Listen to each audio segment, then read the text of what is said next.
Ladies and gentlemen, welcome back to this broadcast. We're progressively sinking into the ground. What we didn't tell you is there's actually a serious subsidence in the Dreamhack Hall. Eventually we'll disappear into a pit. Yep. No more Dreamhacks. No more Dreamhacks for us, no.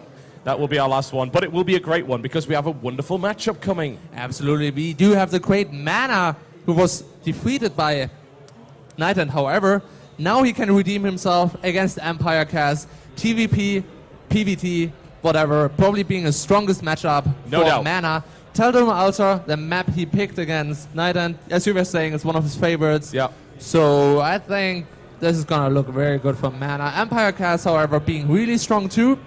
However, I think he is lacking multitask and dropping in TVP a little bit, so I'll give the edge to MaNa. All right, well, these guys want to get at it. We're actually starting a little bit early because obviously these guys want to be able to sleep. Yeah. Because potentially these guys could both go through, but we'll see. MaNa's already lost one. He must win this, otherwise he's out. There really is no chance of coming back from that. So let's see how it goes. And we are going into the game right now. Here we go. Ladies and gentlemen, it's my pleasure to bring you mouz.MaNa. He is in the green trunks and he is playing Protoss to the northwest of the TotalBiscuit Altar. It's like his second home almost. Versus his opponent, Empire.Kas. He is in the red trunks and he is playing Terran to the northeast. Oh, Kas is stopping his SCVs. What is he doing? Whoa, this... I think that's like a keyboard failure. Yeah, this might have to be a regame. Absolutely, nothing's happening anymore. He can't even type anything. Yeah, this we're going to have to find out because that's like a keyboard problem. Yeah. SCVs. Okay, we're going to regain this, obviously. So that looks like a keyboard failure as far as I can tell. Rather unfortunate, but yeah. Yeah, that can happen. I mean, I've had that happen before. It would be silly not to regame that. Yeah, of course. It was actually happening in IPL just a few days ago. We had the same problem, so yeah. And those of you who want to be in the arena, don't worry. We've managed to figure out a way of doing it. We're moving that did that knock the camera? It did, didn't it? Good God. It's okay. My cameraman is actually here with me, so I'll have him move the webcam. Oh. He's over there. That's my PR guy and cameraman right there. Okay, so he should come here because... Yes, he should. It's a bit wonky, isn't it? Yeah. Frank, we need your help after you finish with the feds. He's such a helpful guy. He's going to end up being employed by these guys in a minute. Frank, come hither. God damn it. Nobody cares about that fence. No. The defense is being put down in... Now he's putting the fence straight while we have like completely tilted camera. Frank is going for a complete wall off over there, and it seems to be ineffective. I think there's a gap actually in the wall that could potentially allow Zerglings through. Frank, you're the cameraman. Our camera needs adjusting. It got knocked. Use your expert skills. It's okay. Don't worry. Oh, we have buddies too. Yeah. Interesting. There we go. He's lining it up.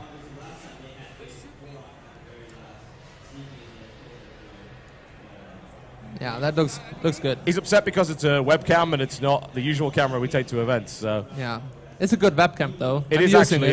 Yeah, we use that for IPL. I think everybody's using that webcam. That webcam's so good. Yeah. That looks fine, as far as I can tell. Yeah. Very cool. Thank you, Frank. Round of applause for Frank, ladies and gentlemen. I love doing that to him. He gets so embarrassed. All right, okay, so the keyboard stopped working for Kas. He is ready to get started. So let's do that one again, and hopefully that doesn't happen. I was about to say, that's why you unbind the stop key. I actually unbound mine at one point during ladder because I always accidentally clicked the wrong thing and stopped all my SCVs. But sometimes you want to stop your units. You do, but that's why you bind it to the key that's not the same as the SCV building button. Oh, yeah. That's what always used to happen to me at the start. I used to GG right at that point. So or you're just not being a noob and learn it. If I wasn't a noob, do you think I would be casting? I would be pro, Hey, man. come on, look at me. Yes, but you're just filling in. You're the guest host. You're like the special pro player that comes in to school everyone on how things work. Kas changed his color. What an evil man.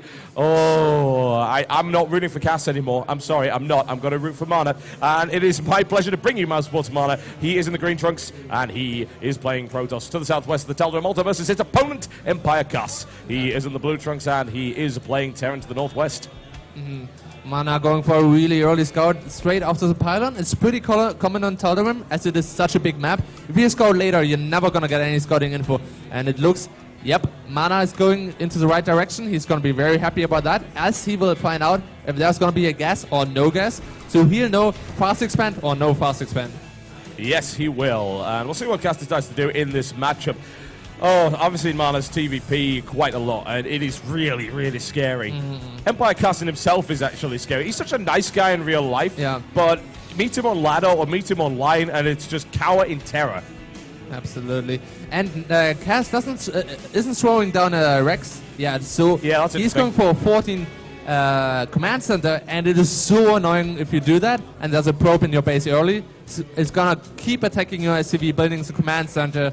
You're gonna have to keep sending SCVs, and you're gonna end up with a lot of yellow SCVs, which is scary because Protoss might want to put a lot of pressure on you, and then you have a lot of damaged SCVs already, and it's gonna be much easier for him to do damage. Yeah, and down it goes. And he's doing it in full view of his opponent without fear. And honestly, MaNa is not really known as a particularly aggressive player, so I think Kas is trying to exploit that. Yeah, however, MaNa did go for a 13 gate, which is a little bit earlier than normally if you go for early scout. And I'm pretty sure he's going to be chrono boosting Salad out and getting fast Stalker. It's going to come down to control. Kas needs to get a bunker, else it's going to be difficult to hold it without taking too much damage. Yeah, there's no real doubt about that. And this probe's going to get chased away for the moment. The thing is, it regens, it shields, it goes back in, which is why I hate Protoss. Oh, MaNa setting a second probe. I love it. He's going to be able to deal even more damage with his probes. There's going to be so many damaged SCVs. You have no idea how hurtful that is for Probe. Don't tase me, bro. Oh my god, that SCV almost goes down. Yeah, and the probe almost goes down as well. This is quite the little micro battle here. You know the trouble now is? He can't finish the command center. He doesn't have a supply depot. He can only build one Marine. He's going to have to cancel his SCV even if he wants to get a second one. I see Kas in a lot of trouble here. This is annoying as hell for Kas. It really is. He's managed to sneak in an SCV back. The problem is now he's going to have to pull 3. And he took out an SCV too already. Oh, God, yeah. He lost that SCV. He's having to pull 3 off the line, which, of course, doesn't mean they manage. And there's a Zealot here now. No bunker for Kas. That SCV is not going to finish that command center. I think he's going to have to send one more. Okay. That one is going to finish it, but for what coast, already 3 SCVs down. The Marine gets chased down by the probes, both probes still alive. They're going to kill that Marine. Well, maybe not, it's going to get away, but the Salad is still in there. The Marine goes down. So much damage being dealt by Kas, the second Salad coming in too. This is unbelievable, and usually you say, oh, well, that's not a very aggressive thing, is it? Oh, never mind, I have probes, I don't need aggression. He's pulling a ton of SCVs already, and needless to say, he wanted to go for the transfer anyway, but that is too many. He wants to get rid of those Zealots immediately, kicking them out of there, and a really good start, and a Stalker now in play. If he can pick up those Marines, that Stalker can kite all day, every day. Yeah, and MaNa, I mean, Kas is already down to 14 SCVs. Even if the aggression would stop at this point, I think MaNa's really far ahead. There's still no bunker here. Nice kiting by MaNa, takes out one more Marine. I don't think he's going to be able to kill more than that, but 2 Stalkers coming in. Yeah, he's just going to keep doing that until the bunker's up. Yeah, the SCV counts at 12, and he's had to stop more at the front, and who, once again, are not mining, simply to try and prevent these Stalkers from coming in and actually sniping off the Marines. MaNa's Stalker control is, needless to say, excellent. Kas is forced back. He does have the bunker up now, so that will allow him to hold the pressure for a while. Nice, one more Marine goes down. Yeah, it's just that last spit in the face before he is forced away for the moment. And MaNa could do whatever he wants from this point. Yeah, he's adding a Nexus, 2 more gates. 9 probe advantage for MaNa. However, the income is still better for Kas as he has 3 SCVs at the moment. But it won't matter so much. The problem is Kas doesn't even have a refinery yet. He's not mining any gas at all. He's sitting on 2 racks and he's still taking damage. Nice control by MaNa, taking out that bunker there. It's not going to finish. Oh, maybe it is. Kas goes forward, chases away the Stalkers. Yeah, nicely driven away there by him. He's taking a significant amount of damage. He does actually need to repair that, and it's a bit of pain. He could actually force it down. He's got the damage to do so, and he might even try to go for that, but he continues to pressure. He keeps those 3 Stalkers alive as well, and Robo coming down behind this. Now, the Mules have kept Kas alive. I mean, if he was any other race with that many, he might as well end up just throwing the game away there. But Kas has got supply blocked as well for a while. And oh yeah, he's at 30 supply only, and he's stuck there. It's awkward. It's very awkward. I'm calling a Colossus timing attack coming from MaNa now. He's at 4 gates. He's adding a robotics facility. He might also just go for a warp person, warp in units in the main. Yeah. But honestly, I think MaNa is going to try to just settle it here because he knows Kas doesn't really have any way to defend every build order. He's going to be fine against mass warp gate with 3 bunkers. But if there's anything else coming, I don't know how Kas is going to deal with that. Yeah, he's got no sign of tech. I mean, as a result of getting so late gas, he has no factory. If it does end up being a Colossus attack, there's not going to be any Vikings on the field in order to deal with that. This is such a great map for Colossus as well. Really nice cliff edges to jump around. Yeah. And those 3 Stalkers are inexplicably still alive. I mean, that one's got a lot of holes in it, but it's still there. Yeah, they have a total of 10 kills, which is, because there's only Marines and SCVs, 500 minerals, which is quite amazing. And, as I was saying, Robotics Bay is coming up. It is almost finished, and we're going to have 2 Colossus pumped out there, fast thermal lance, and he's just going to push with 2 Colossus, and I'm not sure if Kas can deal with that. Marines pushing out now. Oh, a little bit of a blunder. Mana loses 1 Stalker, but those Marines don't have upgrades. Second Stalker almost goes down. So good control, as always. They're really good control. He keeps it alive. Oh, yeah, a minor slip up there by MaNa, certainly. Yeah. And it's 40 probes to 28 SCVs now. So MaNa is going to bring that Colossus out. The factory is now on its way. And I have to think that Kas is thinking, oh, God, I have let the Protoss do so much to me, and I've done nothing to him in return. He's probably taking up for something unpleasant. I need to prepare for it as best I can. Absolutely. It's such an uncomfortable position as Terran, because you're basically vulnerable to everything. He can't afford an engineering bay. He could be dying to DTs, which he won't because he's going for Colossus. But the thing is, if you're so far behind, you can only start preparing against 1 or 2 of the cheeses, basically, or one of the 2 tech choices. Yeah. So he's gonna not only feel bad about it, but he's also gonna be in trouble against a lot of stuff.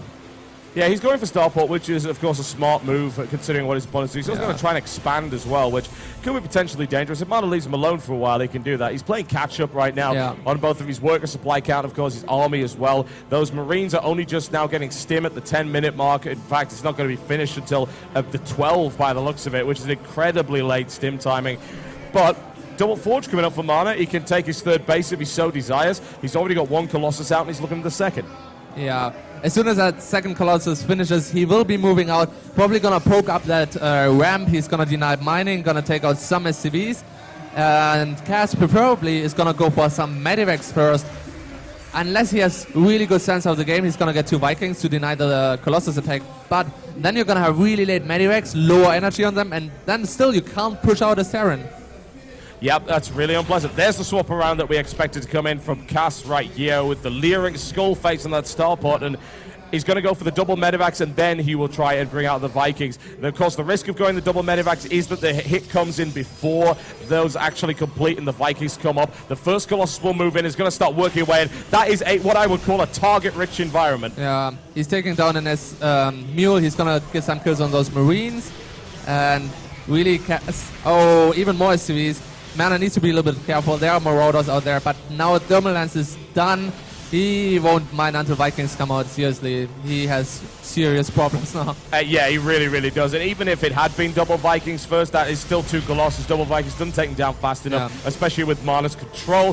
Vikings are now coming out. They're so incredibly late. Engineering Bay will be destroyed simply because, hey, it's in range. You might as well shoot it. Yeah, and now MaNa already almost done with 1-1. So even though if it would be an even game, Protoss is going to have so strong upgrades that the Terran army is going to be almost useless. As soon as 2-2 finishes, if you have 0-0, try shooting at Zealots with Marines. Good luck. It's just not going to happen. It doesn't work out. MaNa has got 2 reinforcing pylons here. He can go pretty much whenever he likes and start a prod at Kas. Kas's control is good, there's no doubt, but he doesn't have the answer to these Colossus yet. He does have 2 Vikings out. That's not enough, especially not with the +1 ground armor upgrade there as well to keep them alive even longer. He can snipe away. A lot of SCVs will also be pulled. 1 Viking goes down. Bad control by Kas. That is putting him in an even more horrible spot. He has 1 Viking out. He's not even producing more. And there's Kas trying to flank. Blocked. Yeah, Kas is going to try to flank now here from the left side. He's going to stim in from both sides.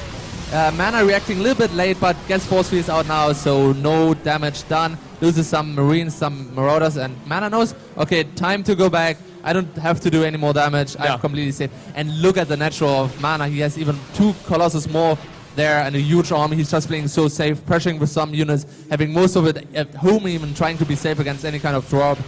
Yeah, why take a risk against a macro Terran like Kas when you've denied him macro? There is no reason. You might as well build a crushing force. Hell, if you want to go to 200, go to 200, and then just kill him. Yeah. And in the meantime, Kas is going to push out aggressively. He wants to try and clean up as many of those pylons as possible. The problem is the army supply for Mana is really terrifying, and if Kas ends up running into the center, which of course he won't, he's not that stupid, then he will be annihilated. Yeah, but look at that tiny army of Kas. Mana has 1-1 finished. He has 4 Colossus, 2 Sentries, a ton of Stalkers. Honestly, just a move in there, he's gonna seal the deal, and Kas cannot do anything about that, really. No, it doesn't matter if you get massive control in here. There's 3 Vikings, and one of them just got sniped off. Kas isn't even able to move that one away. A single Colossus will not even fall to that kind of firepower, and down it goes. And honestly, Kas is absolutely out of there. GG, ladies and gentlemen. First game in this best of 3 series going to Mana, and that has got to be a relief, considering the problems he had with Night End. He has got to win this game, otherwise he will be out of this tournament, and that was a good start for him. Yeah, definitely. It came down to the, well, 50% chance whether you go to the top or to the right. Yep. And then I think Kas should have adapted. He had that plan in his head to go 14cc, but if that early probes come there... You shouldn't have done that. No, like maybe do it, but put it at your main, so it's not as exposed. But if the probe is going to be in there, it's so annoying, and there's going to be pressure, and Mana is going to know about it early. Yeah, so I think we've seen what he can do with 2 probes. Mana is a bit of a wizard when it comes to that. Yeah, definitely. So, nice play by Mana. Kas, not as adaptive as he should have been, so that's the reason why he lost. Next game, I don't think Kas is going to do the 14cc again. He's probably going to pick a smaller map too, maybe. So I wouldn't be surprised by any kind of early pressure by Kas to kind of pay it back to what Mana did to him. Yeah, it's certainly not unusual for Kas. Kas could get highly aggressive and just pile it on going through there, and it could potentially punish a very passive Kas. Yeah. But passive Mana, in fact. But oh, weird pick by Kas. Yeah, Shakura's Plateau feels like a Protoss map to me. It's really tempting to pick as Terran, I know the feeling, because you're so safe at the beginning. Yeah. But then you are ahead, and you feel like I should be able to kill Protoss, but no, you can't. Because Shakura's Plateau has that one funnel. You keep attacking, you can't come from different angles. Dropping is really hard on Shakura's. So, especially Mana being a defensive player in general, Shakura's really suits him. So I don't agree with that map at all. Well, we'll see if that was an error there by Kas, and Mana may even take this very, very easily. We might see another 2-0 sweep to back up what ended up happening to Mana earlier. That's it. Mana's going to win this, otherwise he is out of this group, and that would suck for him, no doubt about that. Wait, Mana has to win this map? Yes, he does. We need Mana in here as well. Mana's, I don't know what he's doing, actually. No, but does it mean does he have to win 2-0? Well, it would help. Obviously, he lost 2 games in a row, so his map score's not looking so healthy right now. So going 2-0 would definitely help if it ended up in a tiebreak situation. Yeah. That would be the perfect result for him. Sure. But I think 2-1 might still be okay. Who's the 4th guy? I always forget. In that group, I believe, is Todd in that group? Oh, yeah, as well? Todd. Yeah. That's scary. So another PvP. Mana is not going to feel too comfortable there, or everything can happen. So... yeah, he definitely wants to win 2-0. Yep, no doubt. We're just waiting for Mana to actually get in here. He's declining lobby invitations. Maybe he's watching the replay, I don't know. Maybe. I mean, I don't think there's really a lot he can learn from that. Here's a question of you as a pro. I mean, do you watch replays after a win very often, or is that just something you do every now and again? Do you mean at tournaments or in general? Well, we can start with in general. Well, mostly when I lose, because, I mean... it depends. Like, if I win the game, but my opponent did a really weird build order, and I felt I only won the game because he made a mistake or I played exceptional, I definitely watch the replay to know what the hell he was doing and what's the thought behind this and what the timing's about. Yeah. So, yeah. Sometimes it makes sense, but most of the time losses are more helpful. Yep. I've suggested him to the gamer, but you have a friend. Oh, your friends list is like a Rolodex of awesome. Everyone on it, aside from maybe me, I suppose, is just awesome. So there you go. It's good stuff. Yeah, now we got him. Oh, I'm still host. I said they have a TLO against Kas. Yeah, no problem. I'm just gonna play for me. All right. We are ready to get started. If you set us both to referee, then we will kick it off.